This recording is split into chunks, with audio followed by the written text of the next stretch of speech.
Hurricane মেলিসার তাণ্ডব চলছে ক্যারিবীয় উপকূল জুড়ে। ক্যাটাগরি ৫ মাত্রার মেলিসার প্রভাবে দ্বীপরাষ্ট্র জ্যামাইকায় তীব্র বৃষ্টিপাত ও ঝোড়ো বাতাস বয়ে যাচ্ছে। এরই মধ্যে সেখানে কয়েকজন হতাহত হয়েছেন। এছাড়া হাইতি ও ডোমিনিকান রিপাবলিকেও প্রাণ হারিয়েছেন বেশ কয়েকজন। হারিকেন মেলিসা স্থানীয় সময় মঙ্গলবার সকালে জ্যামাইকার স্থলভাগে আঘাত হানতে পারে বলে জানিয়েছে দেশটির আবহাওয়া দপ্তর।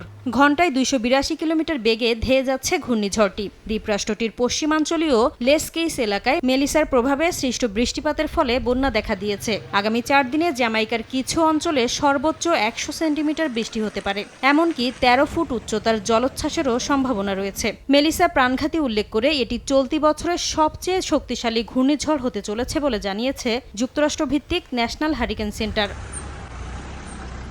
সরকারের নির্দেশে ঝুঁকিপূর্ণ এলাকার বাসিন্দাদের নিরাপদ স্থানে সরিয়ে নিচ্ছে জরুরি উদ্ধারকারী দল। এরই মধ্যে দক্ষিণ উপদ্বীপে বিমান চলাচল স্থগিত করেছে কর্তৃপক্ষ।